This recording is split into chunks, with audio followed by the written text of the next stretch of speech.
was horrible. This thing had been filled with garbage. We found 2 dead cats in there.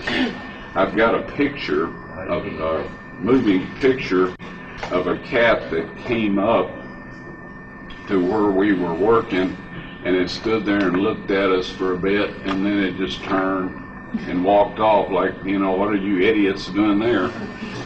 But anyway, in January 6, 1982, at 2 o'clock in the afternoon, I found the Ark of the Covenant.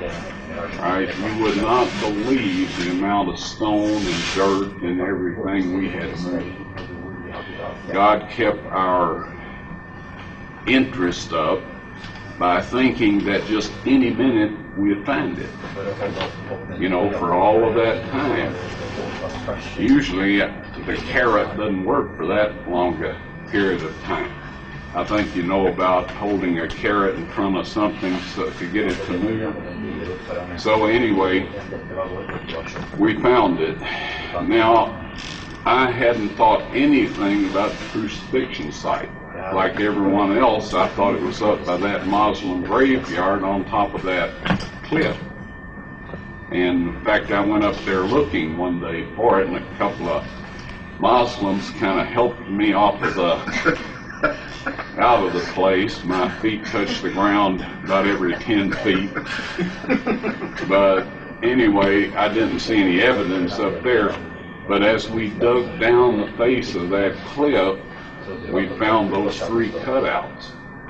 Now, folks, there was only one crucifixion site in Jerusalem, and that is it. Not only that, the place where they crucified people was the same place where they stoned people, right? There's a very strong tradition, in fact there's a big church built up there, where they supposedly stoned Stephen. You remember the story in the Bible? And he said, I beheld heaven, he says, I beheld heaven open, and I saw the Son of Man, or Jesus, sitting at the right hand of God. And there's a special, this is a special place up there. There's a book of that title for sale in there. And I suggest you get it. It's a very good book. So anyway, when I found the cutouts, we were digging along the cliff face, but the dirt out here was beginning to threaten to fall in on us and bury us. So I went to the left, dug a shaft straight down, and you know where that little bench, that curved bench is sitting out there in that pillar? By the way, those are pagan symbols. What they're doing in there in a Christian place is amazing, but it's a symbol of sun worship, and the pillar is a phallic symbol, fertility symbol. They're not right over the Ark of the Covenant, but I'm surprised they are even that close. So as we tunneled along at the quarry floor, at the base of the wall, I found the cross hole. And I worked around and found some more cross holes 4 feet lower on the real quarry floor. I thought this was the quarry floor, but actually it was a kind of a bench-like thing where they hadn't taken the last set of blocks out as they quarried their way down. And so anyway, I prayed, Lord, where shall I go now? Now, we had found the crucifixion place, and I was quite excited about that. But we were looking for the Ark of the Covenant. And if I had had my way, I would have found the Ark of the Covenant, and I would not have found the crucifixion site, because I wasn't looking for it. As always, God had more in mind than I had in mind. As more than any of us humans, he says, that he will give us more than we can ask or think.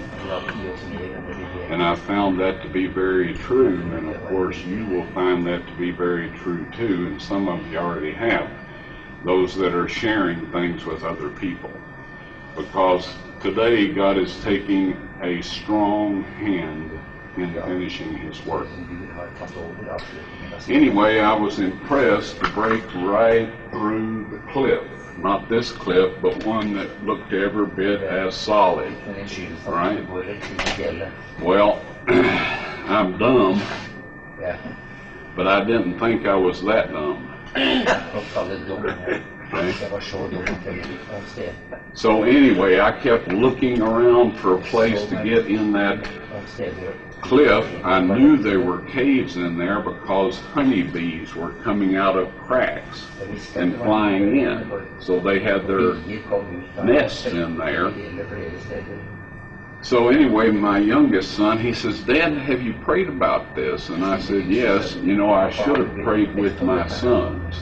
We look back and we see mistakes we've made." But he asked, and we did pray together at night and morning, but I should have prayed right there.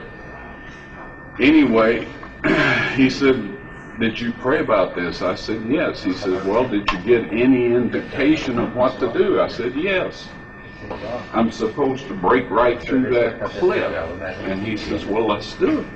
And I said, "No way. That's stupid. I'm not doing it." So we worked for 3 or 4 more days, and it was time to leave the next day. And my oldest son was down with me, and we were handing the tools out to my youngest son to store them. And my older son is rather a quiet person. He said, "Dad, did you pray about this?" I said, "Sure, yes I did." He said, "Well," I said, "I was impressed to break through that cliff right there." And he said, "Well, let's do it." And I said, "No, that's stupid. I am not beating my brains out against a cliff." He says, "Well, Dad, pardon my saying so, but I've seen you do stupider things than that." I said, "Okay, tell Ronnie to pass the tools back now." Now, if you look carefully, you'll see a crack right here. All right, it's not much of one, but it is a fault line through that stone.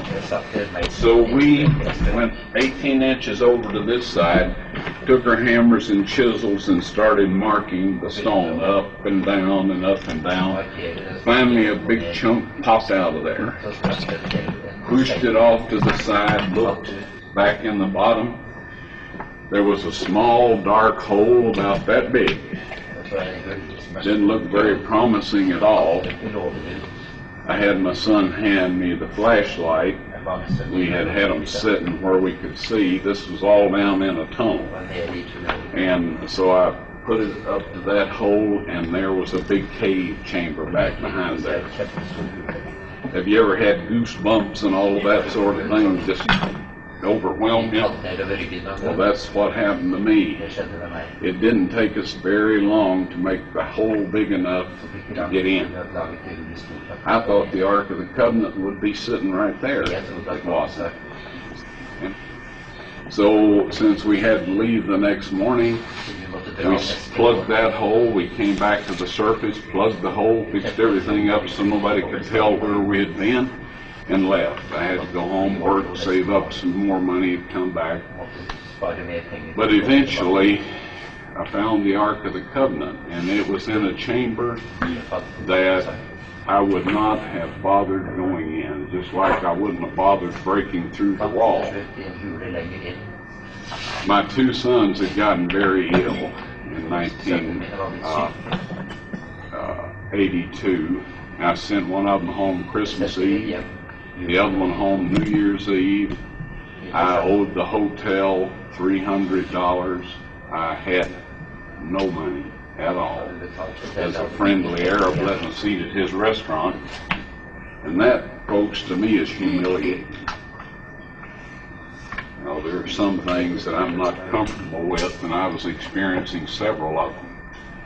that trip, I decided that I was going to find the Ark of the Covenant or die in the hole. This may sound a little melodramatic, but I was humiliated. I couldn't pay my bill at the hotel. I'd rather be dead than in a situation like that. And that's not good logic. So don't go down and do likewise on that one. So anyway, the little Arab guy that was letting us eat at his restaurant, he was a full-grown man, but he's about that tall and small, petite. So as we went through this cave system, he would crawl into the chambers, and I'd give him a light, and he'd shine it around, and I'd peek through to see if it looked like anything in there. So we did this over and over, and we came to this one hole after we had, I mean, you wouldn't believe where all we had gone in that cave. However, how many of you have ever been inside a big cave? The tunnels and chambers and all. Hey, you know what I'm saying? We had just been all over the place, up and down, different levels, and at this point in time we had gone about 45 feet down and then back up, and here this hole was in the wall, about that big around, and there was a stalactite hanging right down the middle of it.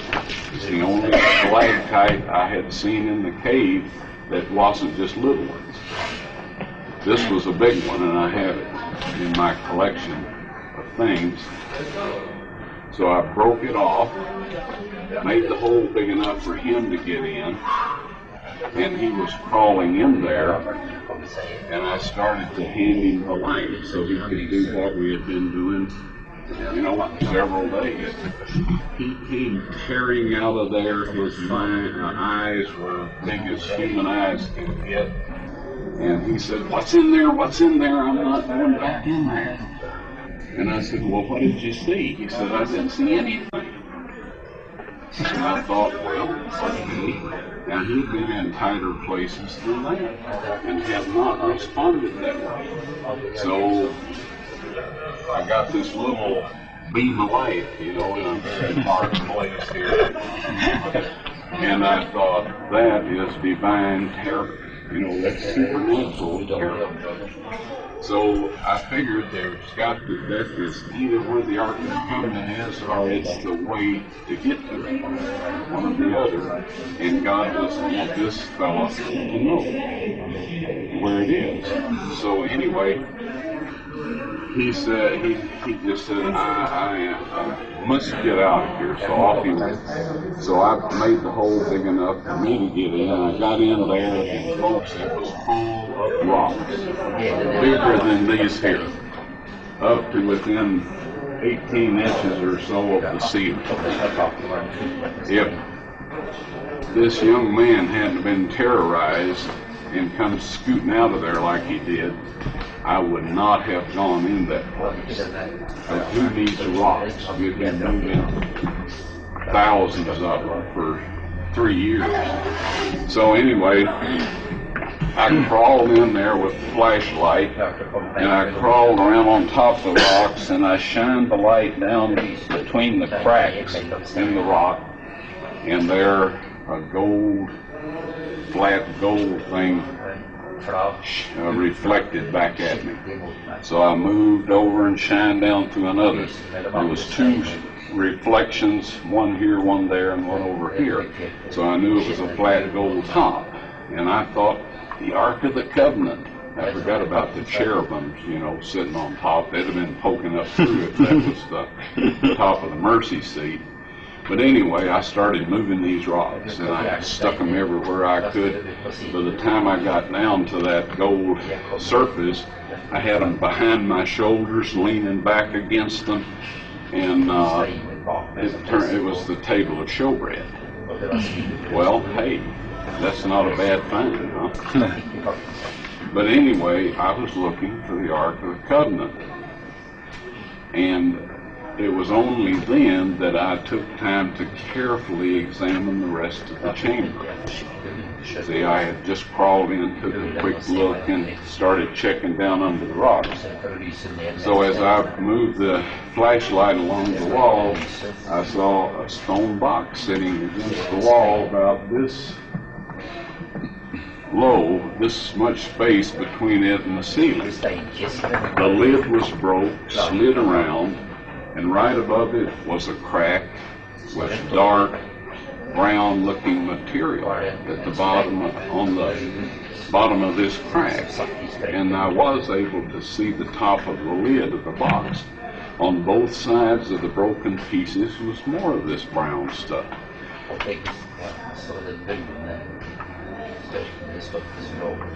All of a sudden I realized I was sitting in front of the Ark of the Covenant, and that Christ's blood had come down.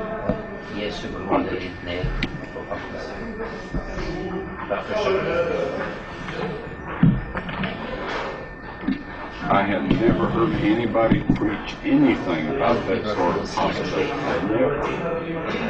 And it was too much for me. When I regained consciousness and looked at my watch, again, 45 minutes had passed from the time I crawled in the chamber, because I figured I'd find the Ark of the Covenant in there. I wanted to know what time it was. So anyway, it was 2 o'clock when I entered the chamber, and after I regained consciousness, it was 2:45.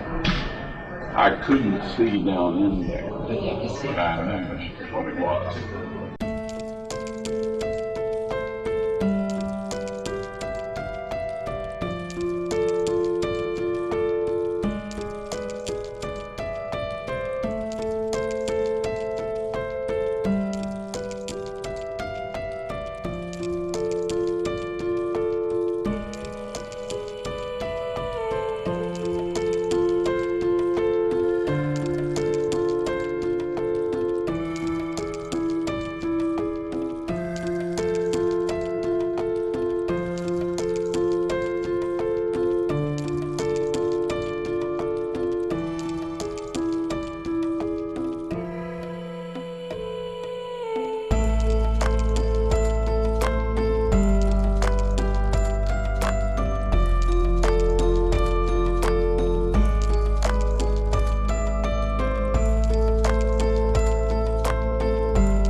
Seat at the Ark of the Covenant. Now the mechanics of that, how it happened, is in Matthew chapter 27 verses 50 through 53. It says, when he had cried again, he died. The veil of the temple was rent in twain from top to bottom. Then the earth shook and the rocks were rent and the graves were opened. When the rocks rent, the cliff behind where Christ was being crucified split all the way down, right past the left side of the cross hole and down into the chamber where God had hidden the Ark of the Covenant some 600 years before. And when the centurions pierced Christ's spleen and probably the left ventricle of the heart, depending on how deep the thrust went, the blood and the platelets and serum gushed out and went down through that crack onto the Ark of the Covenant, 20 feet below, and fulfilled, ratified, if you please, the old and the new covenant. And at that moment, you and I were bought with a price, as was everyone else on this planet, if they will only take advantage of what was done for them. What Christ did was enough to redeem every man, woman, and child that has ever been born on planet Earth. The tragedy is that so few avail themselves of that wonderful gift. Now, the next morning, and this is in Matthew chapter 28, it says, the angel descended to roll back the stone, and there was a great earthquake. I believe that God closed the crack at that point in time because there's no evidence of any surface water, rain, or dirt, dust, anything else having fallen through that crack other than just the blood of Jesus. And there it remained for almost 2,000 years. But the ark was sitting there 600 years before the blood actually went on it. The chamber where I found the Ark of the Covenant has since been perfectly cleaned out. And the Ark of the Covenant, the table of showbread, the candlestick, the golden altar of incense, they are all set out as they were in the earthly temple, except that the Ark of the Covenant is setting against a 12-foot long and 18-foot wide or high.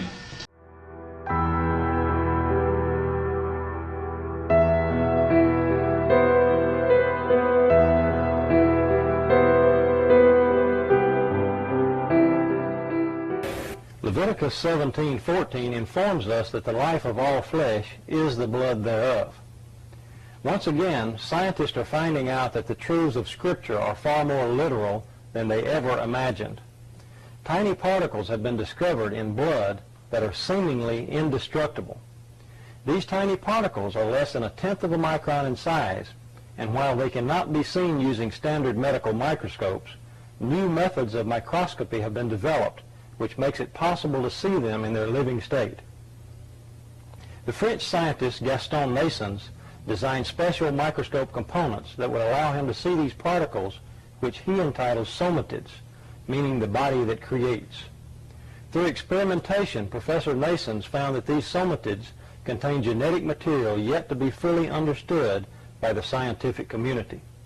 They are polymorphic in nature, growing from stage to stage, and are unaffected by high temperatures, extremely toxic chemicals, or even nuclear radiation. Professor Naessens believes these somatids to be subcellular living and reproducing entities, the precursor of DNA, and that they may be the building blocks of life. About 6 years ago, I learned about these particles as a result of some research that I was conducting, which was totally non-related to archaeology. At that time, I was using a standard medical microscope, and while I could not see these particles, I knew they had to be there. I began to develop my own microscope patterned after the design of Professor Naessens. What you see behind me is that microscope in its latest stage of development. The microscope employs an extremely bright xenon or mercury light source, which can be combined with tungsten light. The light is directed across the microscopic specimen rather than on or through it in what is known as a dark field configuration. The light reflecting off the object is transmitted through the microscope and is magnified over 1,000 times. The image is then captured by a sensitive CCD camera and transmitted to a monitor for viewing at screen magnifications of up to 30,000x. Under these conditions, the tiny living particles can plainly be seen against a dark background. In 1996, my family and I made a trip to Nashville to visit the Wyatts. I brought along the microscope, which at that time was somewhat portable in its early stage of development, and set it up in the basement of the Wyatt's house. One evening, Ron Wyatt asked me to take a look at some material from a burial cave to see if these tiny particles were present. Without my knowledge, one of the samples was actually the blood sample that Ron had taken from the Ark of the Covenant dig. The sample was placed under the microscope, and as the specimen began to focus, thousands of tiny particles, somatids if you will, became plainly visible. At that time, Mary Nell, who was standing behind me, began to weep. As I turned around and saw the expression on her face, I realized immediately that the sample we were looking at was actually the sample that Ron had found to be the blood of Christ. Okay, Mary Nell's going to take the sample and mix it with sterile water.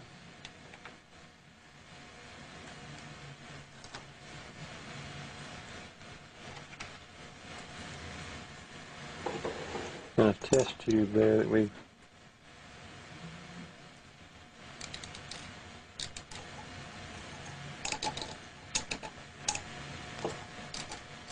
that'll be enough.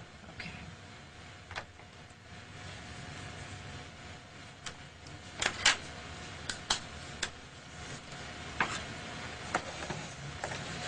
And she's going to take some sterile water and a little bit, just some drops, all we need, Mary Nell.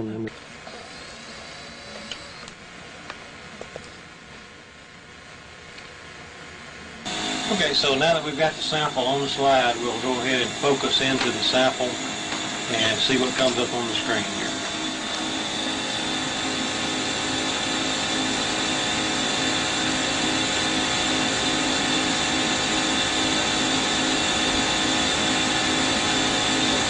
And there they are, thousands of living particles, less than a quarter of a micron in size.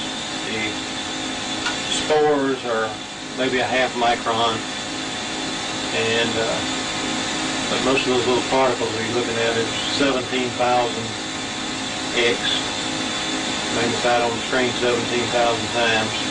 You know, in the Bible it tells us that the life is in the blood, and there's little living particles that most people are unaware that are there.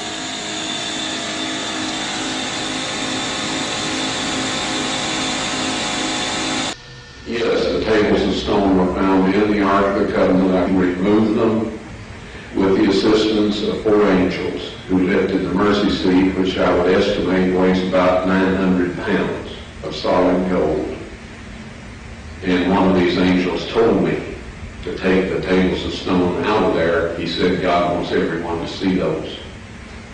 And so I took them out, backed up, stood there, frozen in place, and I just can't describe my physical state or mental state or anything else. If you know, I didn't have some physical evidence to prove it happened, I think I had a dream or something. But anyway, they're on a stone ledge right in the same chamber. That's where the angel put them after I handed them to him. I didn't know what to do with them. And I was told that these are to be presented with the blood evidence when the mark of the beast law is passed or enforced. Now, I know everybody wonders about what it is, the mark of the beast. You've heard all kinds of rumors, stories, and all this. I'll tell you quick and simple. If you keep the 10 Commandments that God wrote upon those tables of stone, and about which he says in Psalms 89:34, those of you that are writing down text, you'll want this one. He says, my covenant will I not break, nor alter the thing that has gone out of my lips. He spoke the 10 Commandments from the mountaintop. He wrote them in stone, and he says, nothing will change. Right? If you keep that law, you will receive the seal of God. Soon there will be a set of man-made laws. These man-made laws will require that you break God's 10 Commandments. Christ said of the Pharisees, for it is in vain that they do worship me, teaching for doctrines the commandments of men. If you keep those man-made laws and break God's 10 commandments, you will receive the mark of the beast. When I get to heaven, I'm going to look around, and I want to see every one of you there. You can make it with God's help. Please, don't let all of that go to waste. Please, take advantage of that wonderful opportunity.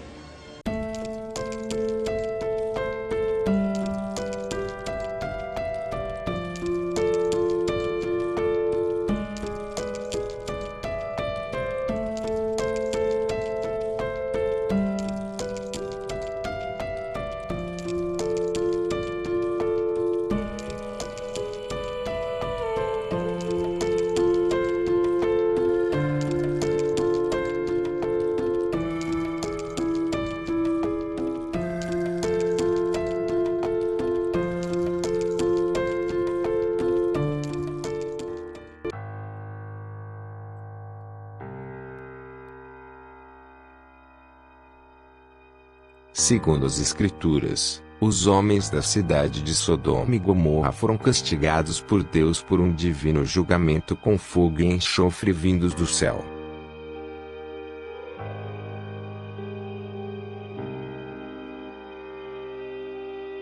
Um intenso calor consumiu as cidades e seus habitantes, depois que Ló se retirou com sua família.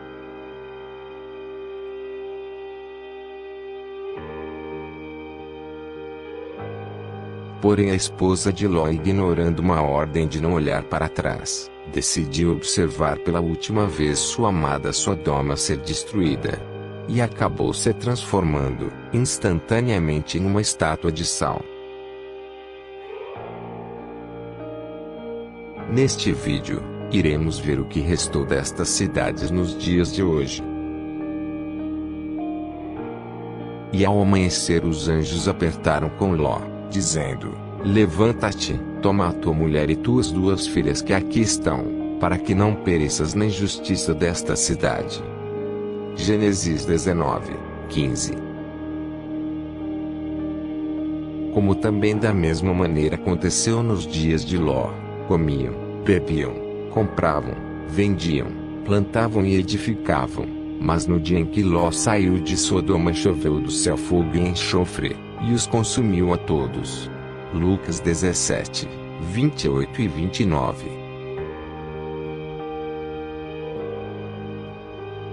E condenou à destruição as cidades de Sodoma e Gomorra, reduzindo-as a cinza, e pondo-as para exemplo, aos que vivessem impiamente. 2 Pedro 2, 6. As Escrituras dizem que as cidades eram situadas nas planícies do Jordão, uma área que o cerca o Mar Morto, em uma região muito bonita, a 400 metros abaixo do nível do mar. Este é o ponto habitável mais baixo da terra, e um lugar muito quente e desolado, que foi amaldiçoado por Deus por causa do pecado de seus habitantes.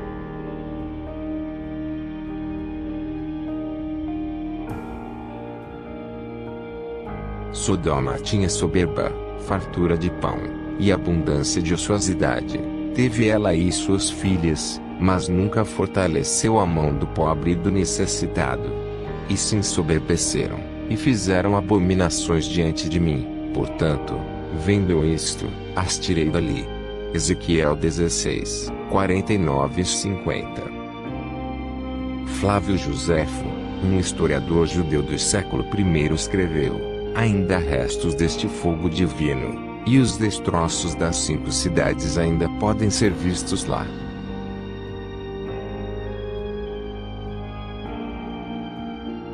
Existe uma crença popular segundo a qual a cidade teria sido encoberta depois, pelas águas do Mar Morto. Mas se Joséfo poderia ver as cidades em seus dias, nós também poderemos, uma vez que o nível das águas tem baixado nestes dias atuais. e foi o termo dos cananeus desde Sidom, indo para Gerar, até Gaza, indo para Sodoma e Gomorra, Admá e Zeboim, até Laza. Gênesis 10 e 19. A descrição bíblica nos diz que as cidades estavam espalhadas, formando uma linha ao longo da fronteira dos cananeus, e não agrupadas em uma área como alguns podem pensar.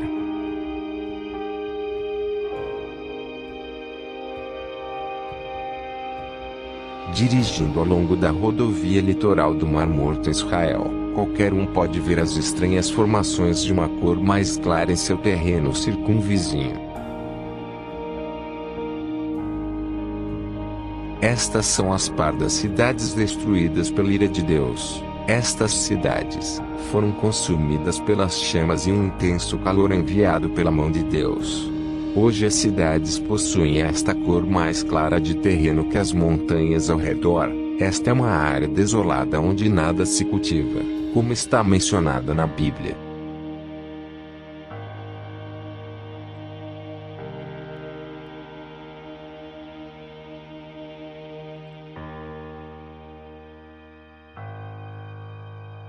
Inspecionando as formações de perto, podemos ver estruturas que contêm elementos artificiais, como por exemplo ângulos de 90 graus.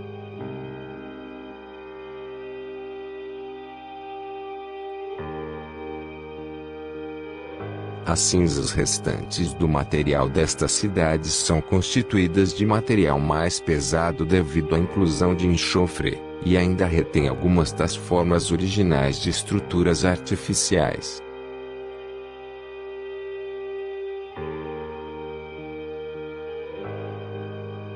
Essa impressionante estrutura se salienta como uma formação singular com 4 lados, cercados por um fosso profundo.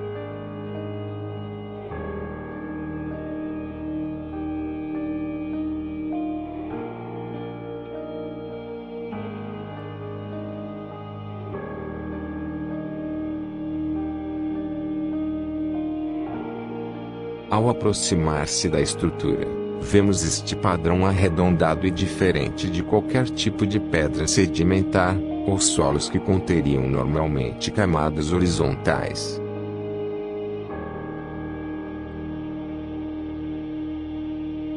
Estas representações arredondadas também são vistas em outras formações de cinzas das cidades.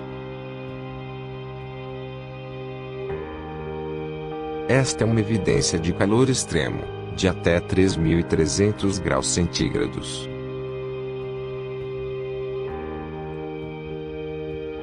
Ionização térmica acontece quando os elétrons se atraem e se repelem, formando estas estruturas arredondadas incomuns. Nos dias de Ló, esta área foi um imenso caldeirão fervente, de morte e destruição vindo da parte de Deus.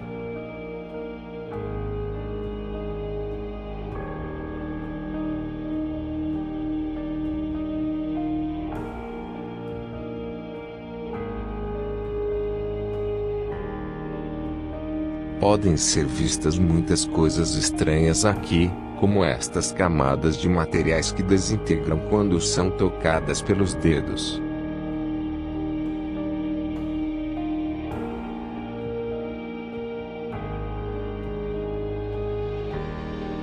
Os edifícios de pedra calcária da cidade de Sodoma e Gomorra foram totalmente transformados em cinzas pelo fogo consumidor. As evidências desta destruição são reveladas nestas formações brancas e estranhas de gesso na área, incluindo formas incomuns de giz, um material que não é encontrado em outras partes do país.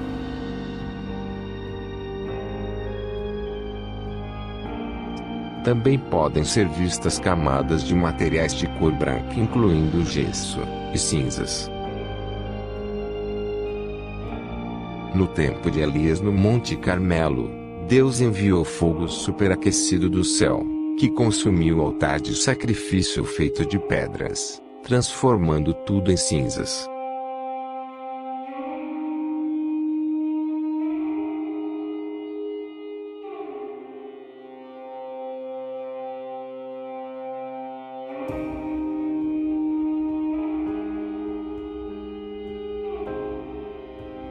Então caiu o fogo do Senhor, e consumiu o holocausto, e a lenha, e as pedras, e o pó, e ainda lambeu a água que estava no reigo. 1 Reis 18, 38. Porque o Senhor teu Deus é um fogo que consome, um Deus zeloso. Deuteronômio 4, 24. Quando Deus envia um fogo consumidor, as pedras se transformam em cinzas. No perímetro desta cidade pode ser vista essa esfinge surpreendente, ainda de pé hoje.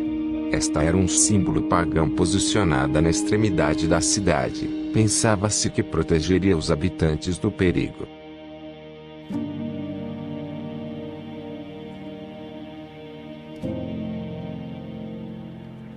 A esfinge permanece ainda como uma estrutura singular, como definida. Esta estrutura tem uma demarcação nítida entre a sua base e a terra embaixo dela. E isso indica um sinal de outra estrutura construída sobre ela.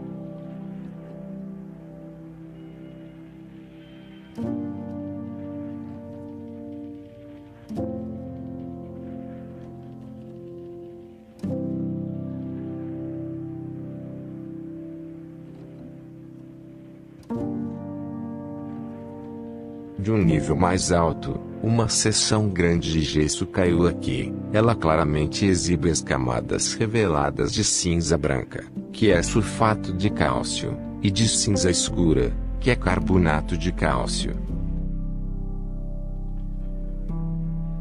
Pode-se achar também cinzas soltas ou em pó que é bastante espessa, e foi depositada ao pé dessas formações.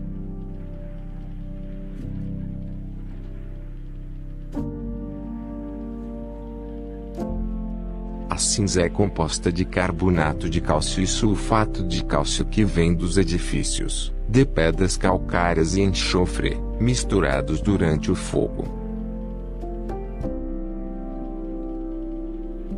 Nestas formações alguns materiais podem ser facilmente retirados da superfície com um leve toque de mãos.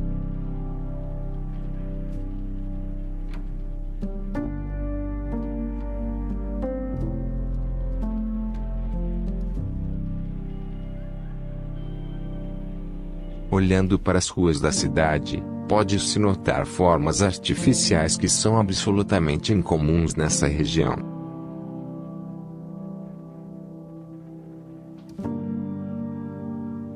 Aqui nós vemos o resto de um edifício de lados com 90 graus.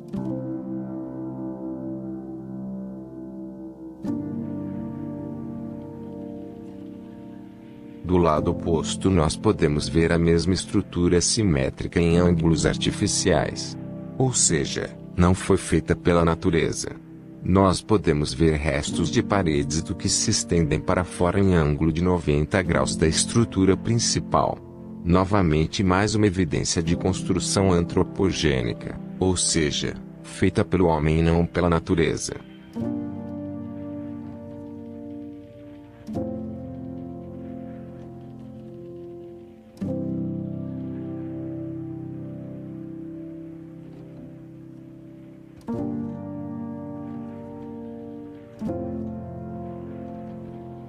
Aqui nós podemos ver janelas retangulares que são visíveis das paredes das esteiras, e nos dão uma visão do passado.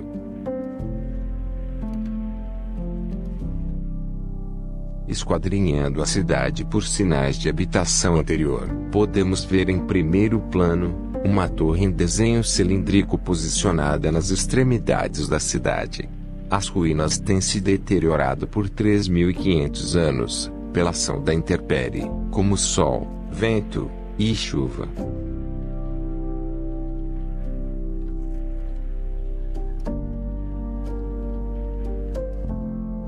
Ainda assim há aparência de ruas aqui, e de estruturas artificiais.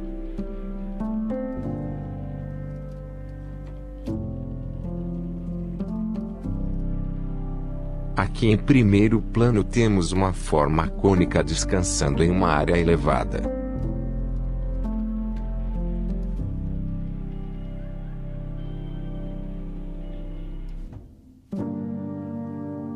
A uma curta distância vemos uma outra forma semelhante.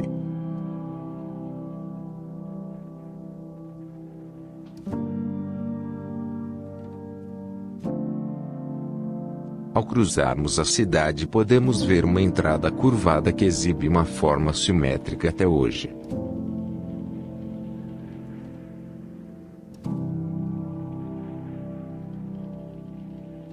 E toda sua terra abrasada com enxofre e sal, de sorte que não será semeada, e nada produzirá, nem nela crescerá erva alguma, assim como foi a destruição de Sodoma e de Gomorra, de Adimá e de Zebaim, que o Senhor destruiu na sua ira e no seu furor.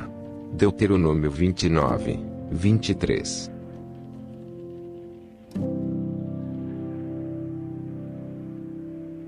Mas formas estranhas são encontradas na cidade. Nesse caso temos uma grande quantidade de material endurecido, que ao serem quebrados, revelam uma camada de material, previamente aquecido. Inclusive cristais de gesso, criados pela combinação de pedras, calcário e enxofre.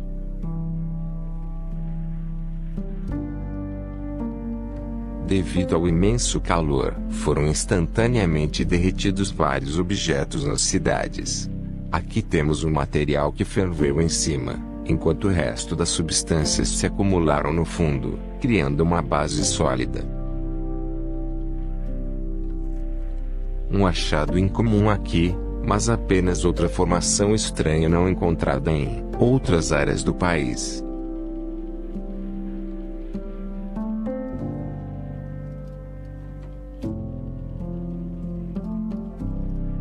Este é outro exemplo de algum tipo de substância derretida pelo extremo calor que desceu do céu.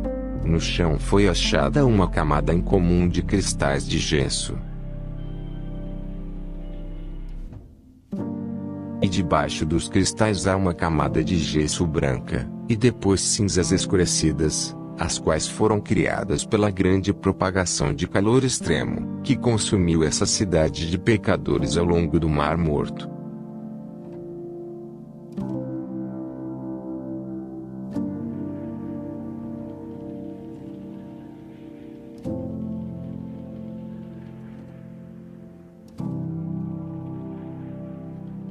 Aqui foi achado mais gesso, e dessa vez em forma circular, cristais que se projetam para fora.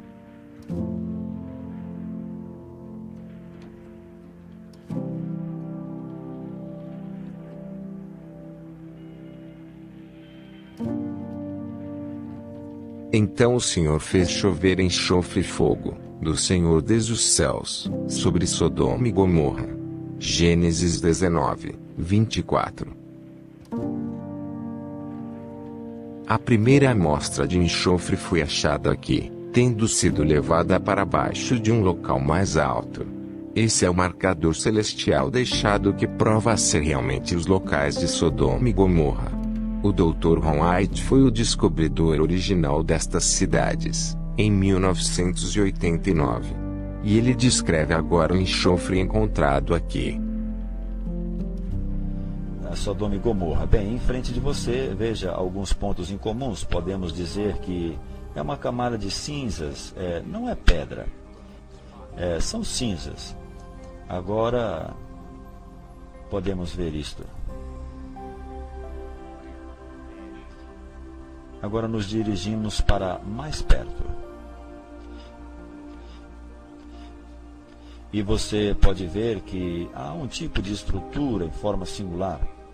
Agora, o que achamos quando nos aproximamos mais é que há enxofre dentro de cada uma dessas estruturas. Isto está na maioria delas. Neste aqui, nós podemos até tirar um pouco, uma porção de enxofre e colocamos na nossa sacola de amostras, e as que não têm enxofre apresentam um centro muito escuro onde houve calor.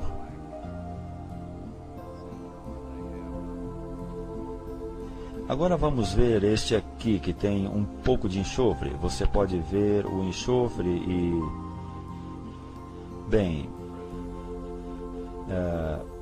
Vamos guardar essa amostra na mochila também.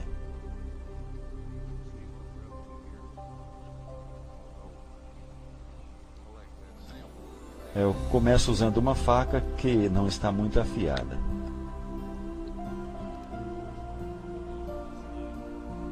Ok, aqui está. E nós colecionamos um pouco mais, ela tem um cheiro e sabor de enxofre.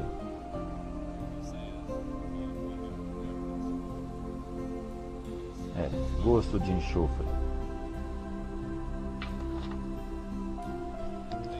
A Bíblia nos fala que choveu fogo e enxofre nas cidades de Sodoma e Gomorra. Agora, o que você vê em frente aqui são os resultados de pedaços de enxofre ardente de tamanhos grandes e também pequenos que se chocaram.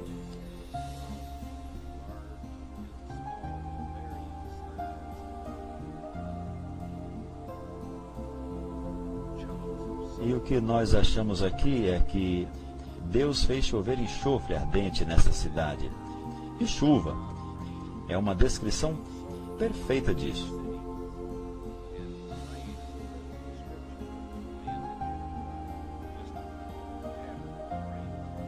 Isso caiu aqui no mesmo padrão que a chuva cai, e o calor acumulativo disso sobre as cidades fez tudo ficar em chamas. Pode-se ver que todo o material aqui, metal, pedra e obviamente as pessoas, se queimou. E este enxofre queimando continuamente vitrificou o material quando tudo foi queimado ao redor e consumiu o oxigênio que existia. E então, obviamente, se sufocou, e em cada uma das pequenas partes, essas cápsulas pequenininhas, cristalinas, que é um pedaço grosso de enxofre.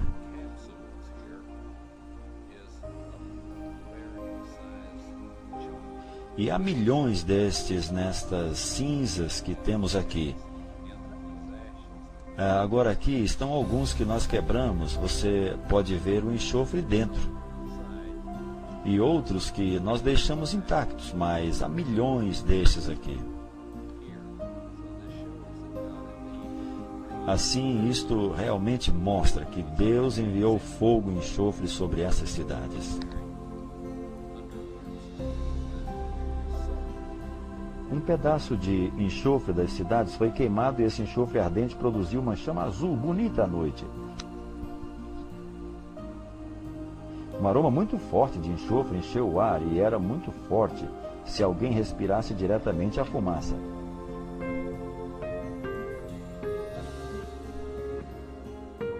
Continuando a exploração da cidade, mas enxofre foi achado, de várias formas e tamanhos. Algumas amostras foram levadas para áreas mais baixas, e foram acrescentadas às outras coleções.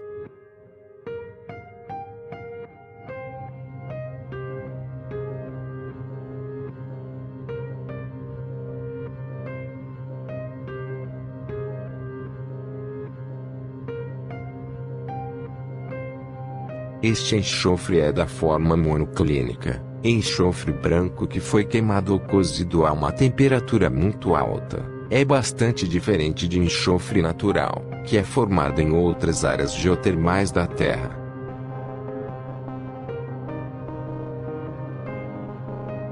Foram levadas para um laboratório para serem analisadas. Cada amostra foi cuidadosamente separada e preparada para o teste com a porção exterior posta de lado.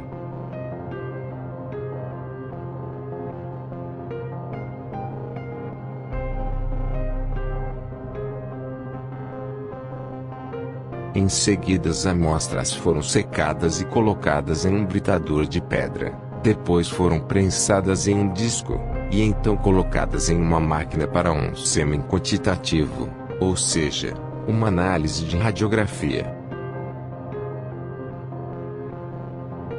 Cada amostra foi transportada individualmente para a câmara de prova para análise.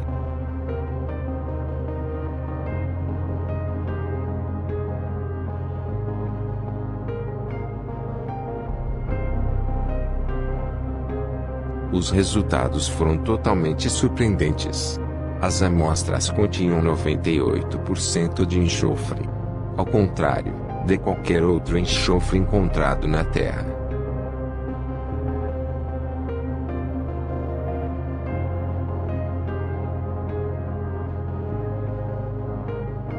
Este enxofre puro e cozido é um marcador celestial, deixado para trás para mostrar ao mundo, que sem dúvidas Deus destruiu sobre as suas ordens, estas cidades pecadoras.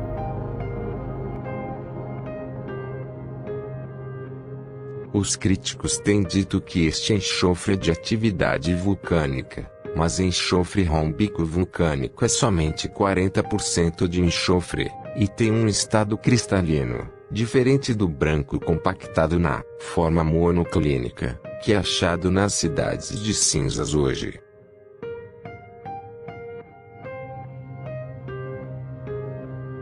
Aqui temos uma bola de enxofre embutida em uma seção de cinzas, e aqui outra porção de cinzas que contém um pedaço de enxofre, e tem material queimado também cercando o enxofre, e não queimado por dentro.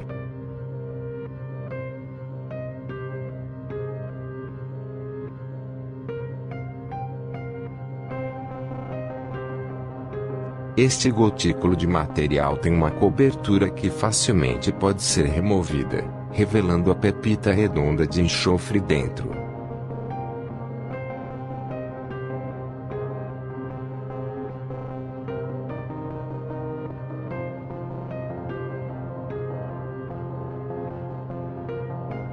Ao contemplarmos a extremidade sul do Mar Morto, podemos ver a península de Elison. Aparentemente a cidade de Gomorra se estendia nessa península nos dias de Ló. Podem ser vistas as mesmas formações brancas nessa área. São as mesmas formações claras. Inclusive paredes do que se estendem para fora a um ângulo de 90 graus.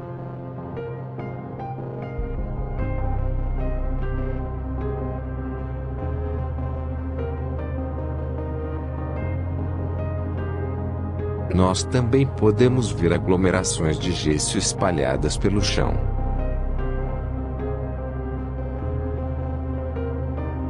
Enxofre também achado nesta área.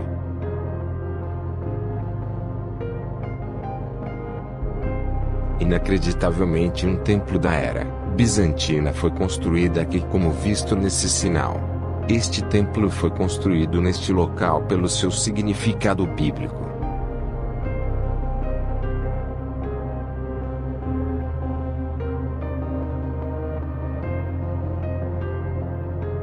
Atrás de Gomorra podemos ver uma estrutura de adoração construída sobre uma acrópole, ou em lugar alto.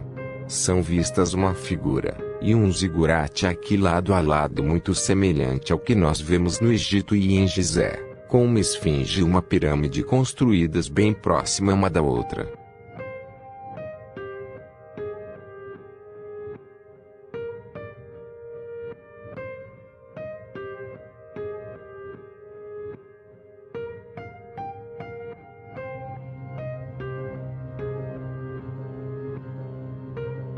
Em meio à inspeção, outros visitantes chegaram para ver as formações estranhas.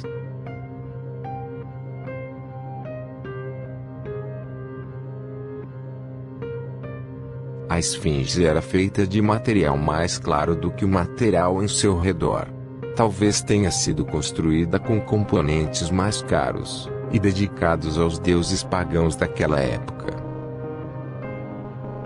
A esfinge representou um deus de proteção, mas mesmo ela foi destruída pelo fogo e enxofre. Tem uma altura aproximada de 9 metros, e é bastante impressionante tanto em sua forma, como em tamanho. Próximo está o zigurate simétrico informe também composto de material branco especial.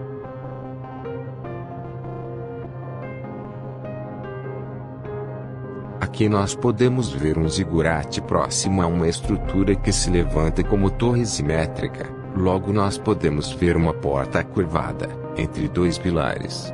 E uma vez mais outra porta curvada.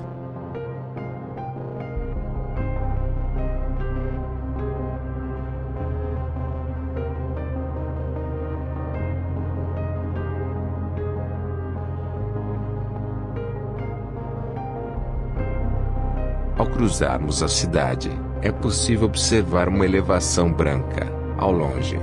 E ao nos aproximarmos, podemos perceber um aspecto de zigurate.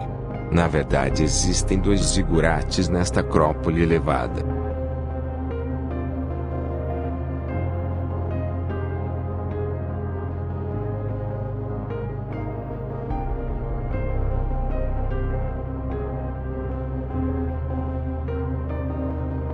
Quando nos aproximamos de um dos zigurates, foram encontradas amostras perfeitas de enxofre resfriado, formando uma conchadura cristalina ao redor do enxofre não queimado, que ficou escondido dentro.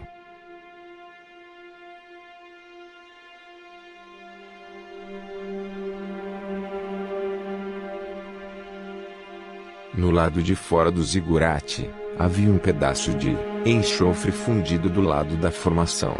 Deslizando uma faca, ela foi aberta.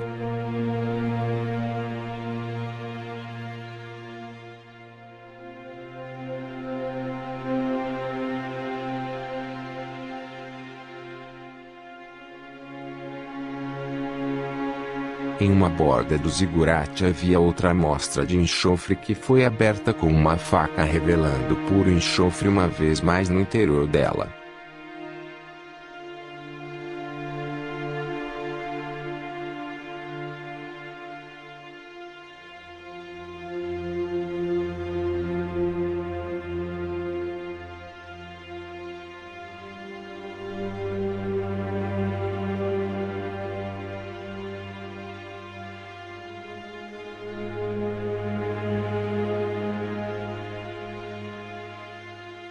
A evidência mais impressionante achada nesta região foi esse osso humano que pertenceu a alguma alma perdida de Gomorra.